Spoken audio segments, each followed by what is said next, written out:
Late departure, Osric looked into the black void ahead, his augmetic eyes adjusting automatically to the dim glow. The deacon and inquisitor stood beside him, relying only on unaided vision. The soft shimmer of bioluminescent fungi growing along the tunnel walls and the pale light from the runesmith servo skulls made the descent less of a black horror than their first journey below. Katerina had grown used to such environments during her hospitaller training. It felt almost familiar, like returning to one of the long, grueling drills of her youth, when the only light was the glow of lumen candles and the breath of those around her. The deacon, by contrast, had long since conquered his fear of the dark. After years living on Nitwertha, where 6 months of night shrouded the world each cycle, darkness had become an old companion. The rhythmic flop of his servitor's sandaled feet behind him was strangely comforting. He hummed a psalm, not to strengthen his courage, but out of contentment, convinced this was where the Emperor wished him to be. In the center of the tunnel, Wulfgar strode through the shallow stream of water that flowed between his armored boots, its cold surface lapping just above his greaves. Once he had despised the endless rain of this oceanic world, the ceaseless patter on ceramite, the stink of wet air. Now he had grown accustomed to it, even if it never stopped feeling alien. Yet still, unease crept through him. The tunnel reminded him of the wormholes of distant Medusa, where he had been born and where he had become Astartes. But those tunnels had been dry and silent, devoid of running water. Here, the air hummed faintly with the pulse of ancient machinery, the distant rhythm of pumps built by humanity 20 millennia ago.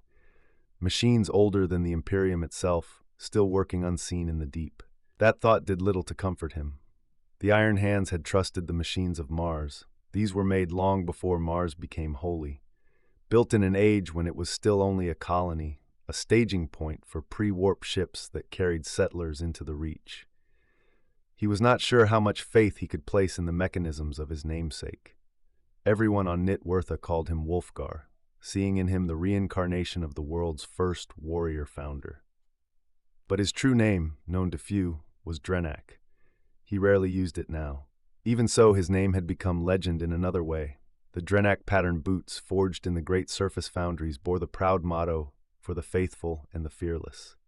It had been Osric's jest, uttered on the day they first set foot upon this storm-racked planet of endless seas and hard-souled warriors, a jest that had somehow become a creed. Now, those same boots carried him deeper than any of their kind had ever gone. The column advanced into the downward passage. The air grew warmer as they descended. The walls glistened, the wet stone and plasteel curving away into darkness. Moss and phosphorescent fungus shimmered in the light of the servo skulls, forming shapes that moved like ghosts as the water pooled beneath their boots.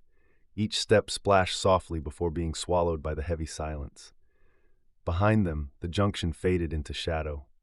Only the slow trickle of water marked the path they had left behind. Ahead, the draft strengthened, carrying a metallic tang that stung the tongue, a scent of age and corrosion. Then Wulfgar stopped. "Light ahead," he called. Without waiting, Tunbald dashed forward, his gas helm at his heels. The others followed more cautiously. The passage opened suddenly into a vast hall, flooded, vaulted, and echoing with the faint patter of water falling from unseen heights. The air shimmered with pale light, not lumen or flame, but bioluminescence, clustered so thickly on the walls that it mimicked daylight. Green and white lichen clung to every surface, forming small islets of moss and creeper where once had been industry. A dozen derelict transport pods lay half-submerged, their curved hulls ruptured and corroded. Around them, rusted rails vanished into murky depths, the tracks leading into further darkness. At the far end of the hall, a yawning tunnel descended deeper still. The Void Revenants spread out, bolters raised, their lenses glowing faint green. The Fraterus militia followed uneasily, splashing through the shallow water, whispering fragments of prayer. Pale light from the runsmith's servo skulls glided ahead, reflecting off rusted rails and fractured ceramic tiles. They had reached an ancient train station, though the term barely did it justice. The place had been carved from living stone, its vaulted ceiling lost in shadow, its platforms flooded to the knees with stagnant water. The air reeked faintly of iron and age. Osric and Godric stood knee-deep in the water, where the rails curved through the gloom. Their servo skulls flitted about, small spheres of light darting between pillars and broken carriages, mapping as they went. Each rusted train car leaned on its side like a toppled sarcophagus, its windows opaque with centuries of silt. Wulfgar stepped first onto the nearest platform, the water streaming from his greaves. He turned, extending a gauntleted hand to help the deacon and the inquisitor ascend.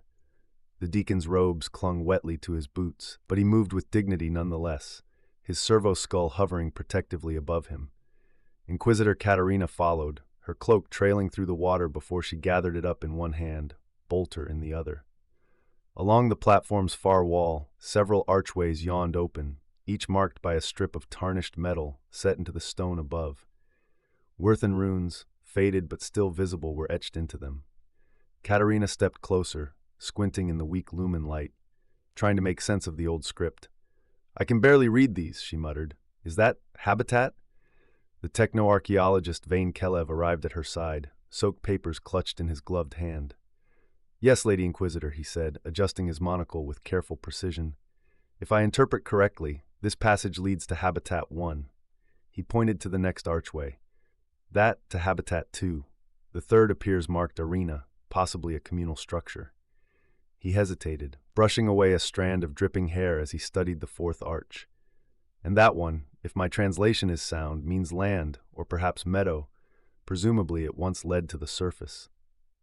An Arbeits officer waded forward, shining his lumen through the indicated passage.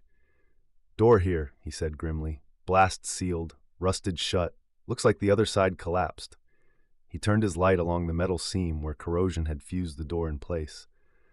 Surface now would be the seabed, if this is the old elevation.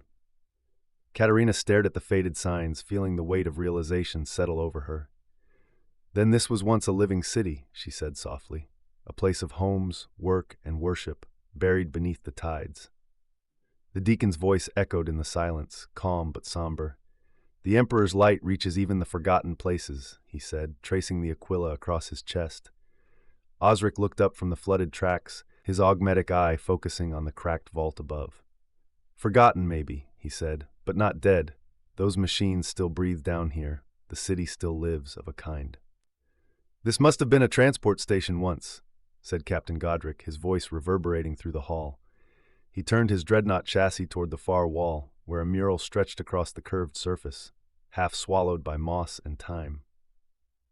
The mural had suffered the ravages of millennia. Its once vibrant colors were now little more than cracked pigments and blurred shapes beneath a film of moss and water stains. Yet enough remained to hint at the grandeur it must once have possessed. The scene showed figures with uplifted hands, their faces reverent as they reached toward the heavens. At the mural's center stood a man larger than the rest, a faded crown upon his brow. His arms stretched skyward, his gesture frozen in devotion or command. Behind him loomed the faint outlines of mountains, their peaks long eroded by time. Above them, the remnants of a painted firmament clung to the curved ceiling. Within its cracked expanse drifted faded images of planets, each stylized, each unique. A crimson world was haloed by two smaller red orbs. Another was green, marked by the faint outline of a white palace upon its surface. A third bore 4 golden towers in a staggered row, the wrinkled leaf still gleaming faintly in the lumen light. Godric's optics adjusted, scanning the images and the corroded script beneath. "Glyphs," he muttered. "Not binaric, not Gothic either." Deacon Absalon stepped forward, reverence softening his voice as he traced the ancient letters. 3 golden stars, New London, Star's End. Wulfgar inclined his skull helm. "Grimness, Castell, and Manifold Dawn," he said, almost to himself. "The founding colonies of the Reach, they do have a way of appearing wherever old records surface." A scarred woman among the Fraterist militia raised her head to the mural, her eyes wide. "Thousands of years," she said quietly, "and they're still here." She gestured toward the planets. "What about the others? What worlds are they?" Absalon shook his head slowly. "No inscriptions remain. I can't even say if they're charted in our time. This could be allegory, or a star map so ancient we no longer know the names." His voice grew almost wistful. "Once, this must have been a starport, a nexus for travel across the Reach. Inquisitor Malinovska studied the mural with keen eyes. That green world with the white palace, Makraj, surely, and that small blue one near the brown sphere, Tyran, perhaps. A water world. An older Fraterus militiaman snorted. His accent marked him as Neatworthen born. I worked on Tyran before I came home. Water and storms, same as this blasted place. Laughter rippled through the group, a brief relief from the oppressive silence. Even Godric's Vox emitted a dry chuckle. Plenty of fish bowls in this corner of space, he rumbled, but Deacon Absalon remained still, his gaze fixed on the mural. The ancient figures, the planets, the reverent postures. It was more than art. It was scripture, a record of hope. Neatwortha, he realized, had once been the heart of empire, the center from which humanity had reached for the stars. Now, it was a relic inhabited by its descendants, clinging to myth. The deacon's servitor hovered nearby, its featureless face turned toward the mural, as if awaiting meaning. The deacon raised his lumen, the faint golden light playing across a cracked wall where a mural sprawled across ancient stone. Beneath centuries of damp, corrosion, and salt staining, the shapes of three figures emerged, tall, proud, and haloed in the faded remnants of gilded paint. He chuckled softly, tapping his staff against the stone. "Tell me, Wulfgar, would that be you, perhaps?" Wulfgar lifted his own lumen, casting a fuller glow over the mural. The central figure wore a crown, though the face beneath had long since corroded away, leaving only a faint suggestion of eyes and the ghost of a mouth. "Hard to tell," he said with a rumbling laugh. "Every depiction of Wulfgar has a skull face, like the one we saw in the furnace hall. Could be, could not. I'm not sure whether to be flattered or insulted." Osric sloshed closer through the flooded platform, craning his head up. His voice carried a spark of amusement.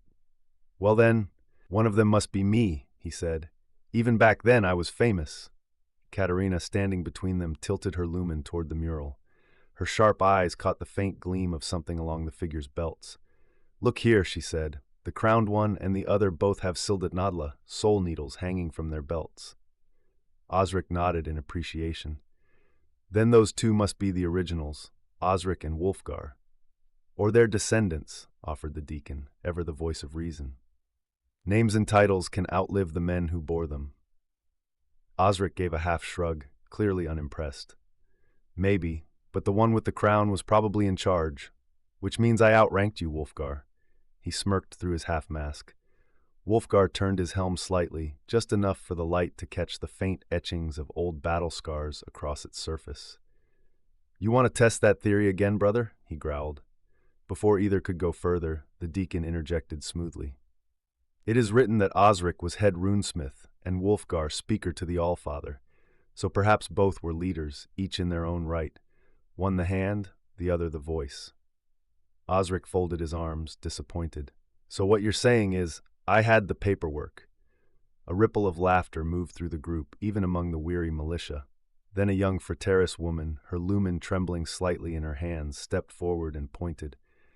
"What about her?" she asked. The others followed her gaze to the third figure. The woman was slender, her stance regal, yet ready for battle. The paint had survived better here, her white and blue bodysuit still clear beneath centuries of grime. A sword hung at her hip, beside a sleek disruptor of unmistakably Golden Age make. Her boots bore the sharp heels of a uniformed officer, and her right sleeve displayed a patch, two entwined serpents, unmistakable even now. "The mark of the apothecarian," said the deacon softly. The mural was vast, the figures towered twice the height of any human, though the script beneath was cracked and incomplete. "The two men, if they are indeed your namesakes," said the deacon, "bear mission patches marked Nitwortha, but the woman's is different." Technoarchaeologist Vane Kelev stepped forward, his servo skull floating close to the wall. "Yes," he murmured, eyes flicking over his notes. "All three share the symbol of the Ark Project, the planet orbited by 7 silver lines representing the 7 colony ships dispatched to the Maelstrom Reach." The servo skull hovered closer, illuminating the woman's badge. "But hers," Vane continued, lowering his voice, "hers bears the name Forward Langbarines." A hush fell over the chamber. Even the slow drip of water seemed to hold its breath. Katerina glanced up at the woman's painted face, still whole where the others had faded, the faintest smile surviving on cracked plaster. The lost ship, she said quietly, the one that never reached this world. The deacon made the Aquila, bowing his head. Then she found her way here after all. I believe there were, or are, 3 colony ships unaccounted for, said Wulfgar, his voice carrying through the echoing chamber. He stood before the mural, the red light from the servo skulls glinting off his crozius. One we found, the Langfar Awita. Katerina turned, one eyebrow raised. Which you blew up, she said, her tone flat and accusatory. Osric folded his arms and gave a dismissive wave. It was complicated, he said. We had a disagreement with the Eldari at the time. That's one word for it, muttered the techno-archaeologist. Wulfgar raised a hand, silencing them with the weight of a chaplain's authority. 2 other ships remain missing. Their names were never confirmed, only that they were drawn off course, caught in the gravity well of a black star. He gestured to the mural again, his voice softening. So it's possible this forward Langbarines made it to Nitwertha. Or, he paused, the echo of dripping water filling the silence. Nitwertha found them. They turned their attention back to the wall. The figures loomed above them, tall and solemn, their painted faces long eroded by time. Shame we can't see her face, Katerina said quietly. All that remained of the 3rd figure's head was the curve of a braid, painted in faded russet, red hair bound in a Dutch knot, the strands still catching light through centuries of grime. The face itself, however, was gone, not worn by time, but stripped away. The young militia woman who had spoken before stepped closer, her lumen trembling slightly. Her face isn't like the others, she said. Theirs are faded, but hers, it looks scratched off. Wulfgar frowned, his helm angling slightly as he leaned forward. Osric stepped up beside her, crouching low to examine the surface. His augmetic eye whirred softly. The lady is correct, he said at last. The pigment here has been removed, not weathered. Someone scraped it away deliberately. But why? Asked the militia woman, her voice small in the great silence. The deacon crossed himself, his tone solemn. Heretic, perhaps. Or they were the heretics, countered Katerina, her expression unreadable. The Inquisition has seen stranger turns of fate. Osric straightened, shaking his head. You're both pessimists, he said lightly, his voice echoing through the dark. Maybe she just owed someone money. For a moment, the sound of laughter rippled through the group, half nervous, half genuine. Even Wulfgar's vox filter caught the hint of a chuckle. Then silence fell again, and the mural loomed, its missing face seeming somehow to watch them all the same. From the tunnel leading toward Habitation Passage 1, 3 Arbites emerged, their black carapace armor streaked with rust stains and salt spray. Behind them trudged 6 fraterus militia, their packs bulging conspicuously larger than when they had departed. They were flanked by 5 Astartes of the 5th Company, silent, watchful giants whose presence alone ensured discipline. The lead Arbites officer stepped forward, saluting with a crisp Aquila. Habitation Block 1 is sealed off, he reported, his vox-graveled voice echoing in the vast station. Probably flooded, but Block 2 remains intact. We reached 7 stories before a pressure door stopped us at the top. Each level holds around 70 apartments. The place is full of goods, personal effects, tools, and... He held up a flat, greenish metal tile stamped with a faded sigil, currency. The emblem reads Commonwealth of Man, even the money still there. Whatever this place was, it's untouched since the fall. You might want to post guards before someone gets creative with the salvage. Behind him, the militia exchanged uneasy glances and tried to shift their overfilled packs behind their legs as if to hide them. The deacon turned toward Wulfgar, who gave an exaggerated shrug, his crozius clinking against his armor. It's hardly looting, the chaplain said dryly. The owners left 20,000 years ago. Finders keepers, muttered one of the younger militiamen under his breath. There was a sharp crack as the company's senior minister cuffed the man across the head with his rod of office. Mind your tongue in the Emperor's light. The Arbites officer ignored the exchange and continued grimly. There's more. Signs of battle, barricades broken down, doorways blasted inward, scorch marks consistent with disruptor and autoslug impacts. A few remains. He hesitated, adjusting his grip on his shotgun. We marked each site with corpse tags, mostly skeletons and rags at this point. The deacon folded his hands, his tone dry. Oh, I'm sure you'll track down the culprits any day now. Katerina shot him a glare. He only smiled faintly, unbothered. Cuthhelm, who had been crouched over a mound of decayed suitcases, rose and dusted his hands off. "What I don't understand," he said, "is how this place remained undiscovered. If those habitation blocks rise to surface level, the Navis Astra Wigathane have surveyed every sunken city on Neat Wertha since the reclaiming. How was this one missed? Divers have scoured the drowned cities for centuries." Tunbald answered quietly. "No one dives beneath Holmborg. Everyone assumes it was the first looted after the fall. No one returns from the deeps there." He hesitated. "My father was a diver," he added softly. Osric gave a grim chuckle, and the Mechanicus ignored it for the same reason, right under our feet all this time. He turned to Wulfgar with a wry grin. "Tell me, brother, was that hubris or merely tardiness?" Wulfgar's skull helm turned toward him. "Both," he said, voice echoing through the chamber. "Always both." Katerina turned toward the Arbite's officer, her voice calm but edged with unease. "The question is," she said, "what were they fighting?"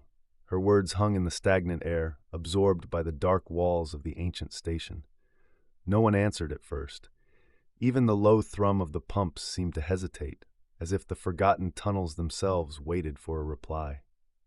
As the others talked, Gastward Cuthhelm drifted toward what at first appeared to be a mound of fungus, damp cloth, and rotted cardboard. He knelt, sweeping his gauntleted hand over the pile. For a moment, the air thickened. "Transit Tube 6 is ready for departure. Remain calm. There will be enough room for all." The words came as a whisper, distant and distorted, echoing through the warp as much as memory. He heard the blare of alarms, the hum of panicked voices, the metallic clatter of footsteps on ferrocrete. Cuthhelm lifted his hand sharply, his heart tightening. He understood now. These weren't random piles of refuse. These were possessions. Cloaks, shoes, satchels, trinkets, the discarded belongings of thousands who had once crowded this place. He reached again, psychic senses brushing the residue of their final moments. "Mother, will Daddy come?" "Yes, dear, he'll meet us above the Holmbiorg." But he felt the lie as a wound, raw, bitter, and ancient. The father was already dead. Cuthhelm moved slowly along the wall. His hand brushed over a fused ball of corroded metal parts. Tools and weapons melted together. More voices bled through, faint, fading. "We have to get them to the Wigathane, lad. Move." The sea took her name, the sea took her kin.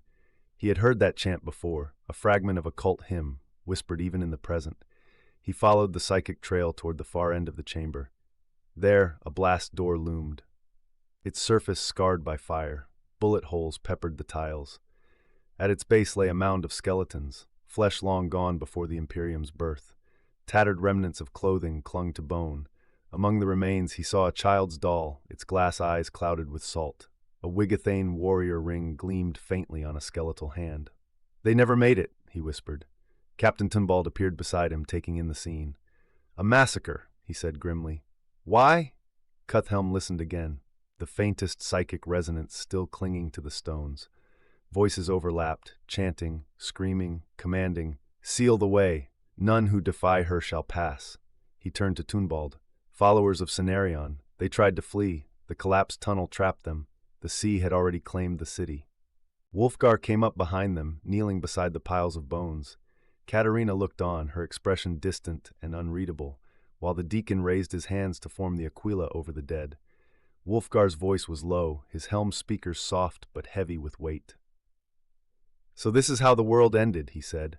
"These people came here to be evacuated, but no evacuation came." One of the Fraterus militia broke the silence. "It's a massacre," he shouted. The deacon turned, voice firm but not unkind.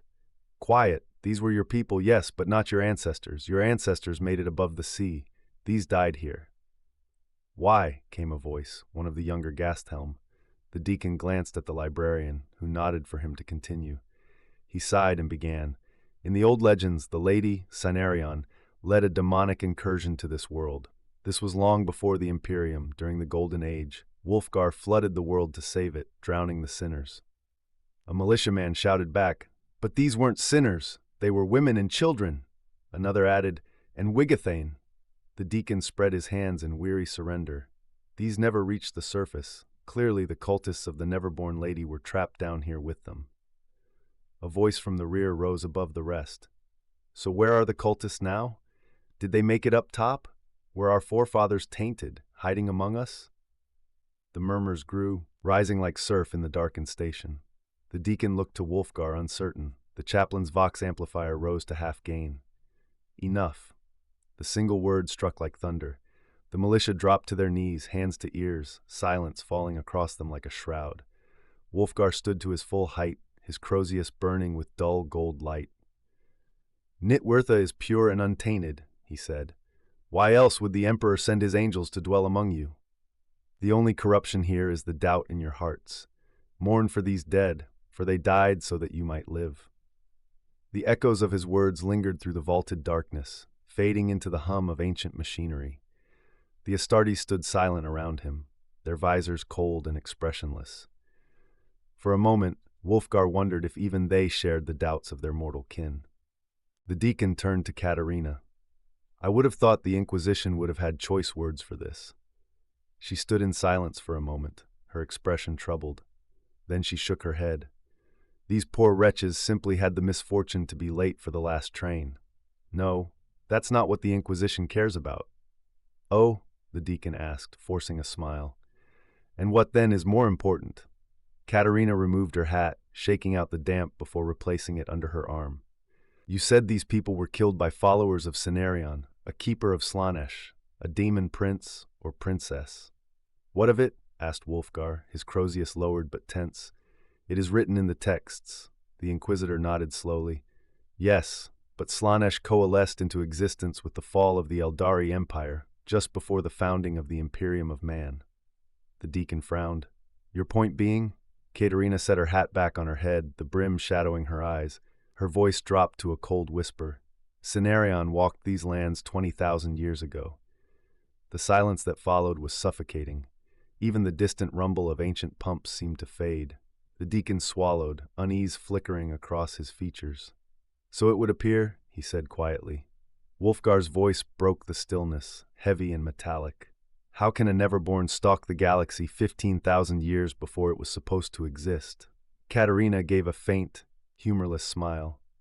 At least you're asking the right question, Chaplain.